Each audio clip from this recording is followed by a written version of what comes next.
안녕하세요. 동양일보TV 뉴스브리핑 시작합니다. 27일 더불어민주당 등 야당이 국회 본회의에서 국민의힘의 반발 속에 대장동 50억 클럽과 김건희 여사 특검, 이른바 쌍특검 법안을 신속 처리한 건으로 지정했습니다.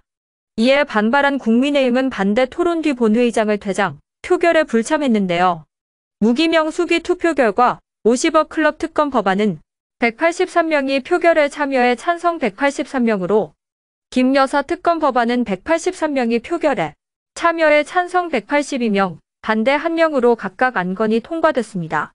이날 두 특검 법안이 패스트트랙 안건으로 지정되면서 두 특검법은 늦어도 12월 말 본회의에서 표결이 이뤄질 전망인데, 다만 여권에서는 쌍특검 법안이 연말 국회 본회의를 통과할 경우 윤석열 대통령이 제2요구권을 행사하지 않겠느냐는 관측이 나오고 있습니다. 한국 대통령으로서는 12년 만에 미국을 국빈 방문한 윤석열 대통령을 환영하는 국빈 만찬이 방미 사흘째 백악관에서 열렸습니다. 바이든 대통령은 만찬사에서 한국민이 용기와 노력을 통해 한국을 세상에서 가장 번영하고 존경받는 국가 중 하나로 변화시킨 방식은 우리가 함께할 때 우리 국민이 이룰 수 있다는 무한한 가능성에 대한 증거라고 말하며, 윤 대통령의 이번 방미는 두 나라를 하나로 묶는 모든 것을 재확인하는 데 대한 것이라고 강조했는데요. 윤 대통령은 이어진 답사에서 이 성대한 만찬장에 함께하는 여러분이야말로 역사상 가장 훌륭한 동맹이라 평가받는 한미동맹의 든든한 주주이자 후원자라고 운을 떼며 우리의 강철 같은 동맹을 위하여라고 건배를 제의했습니다. 이날 만찬에는 내빈 200여 명이 함께했는데, 이재용 삼성전자 회장, 최태원 SK그룹 회장, 정의선 현대차그룹 회장과 아들이 한국에서 유학 중인 할리우드 스타 안젤리나 졸리, 야구선수 박찬호 등이 자리했습니다. 세종시가 혁신적인 교통체계 개선에 나섭니다.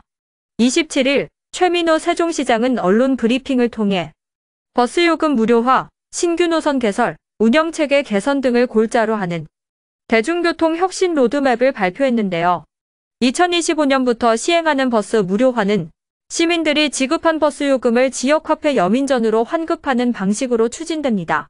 시는 버스요금 무료화에 앞서 노선 신설 및 운영 개선에도 나서는데, 대전, 청주, 공주 등 인접지자체 광역 통행이 많아 승용차 이용량이 높은 상황인 점을 감안해 이를 대중교통으로 흡수하고 광역버스 노선 신설에 주안점을 둔다는 계획입니다.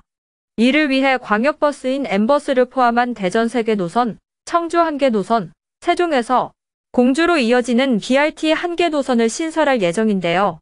또 신도시 내 모든 교차로에 대해 교통량에 따른 신호체계를 최적화할 계획입니다. 미분양 주택 증가세가 11개월 만에 꺾였습니다. 특히 수도권 미분양이 지난달 1,500호 넘게 감소했는데요.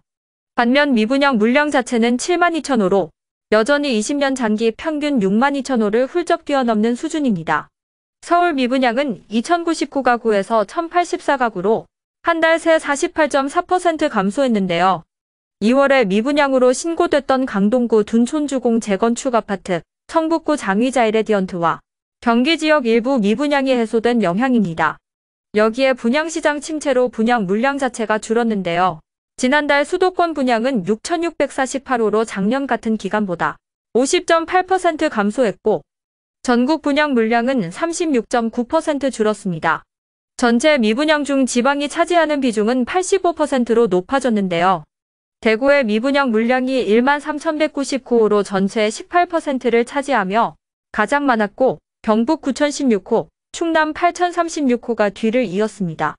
또 수도권 아파트를 중심으로 거래량이 회복되는 모습인데, 수도권 주택 매매량은 22,722건으로 작년 같은 달보다 13.0% 늘은 반면 지방은 29,611건으로 11.2% 감소했습니다. 가요계에서 가왕 조용필이 최근 발표한 신곡 힐링 오브 유와 라를 두고 그의 음악이 한층 젊어졌다는 긍정적인 평가가 나오고 있습니다. 임진모 대중음악평론가는 조용필은 2013년 바운스 이후 절대로 옛날 음악 스타일을 가져다 쓰지 않는다며 젊은 세대와 소통하는 것이 음악가의 기본이라는 생각을 가진 것 같다고 분석했는데요. 실제로 필링 오브 유는 최근 가요계에서 큰 인기를 누리는 신스팝 장르이고 라는 조용필이 처음으로 시도한 프로그레시브 하우스 장르입니다. 데뷔 이후 55년이나 흘렀지만 음악 트렌드에서 뒤처지지 않겠다는 의지를 담았는데요.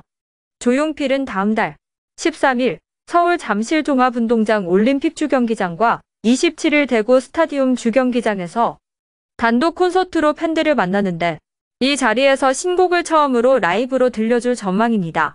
지금까지 동양일보TV 뉴스브리핑이었습니다.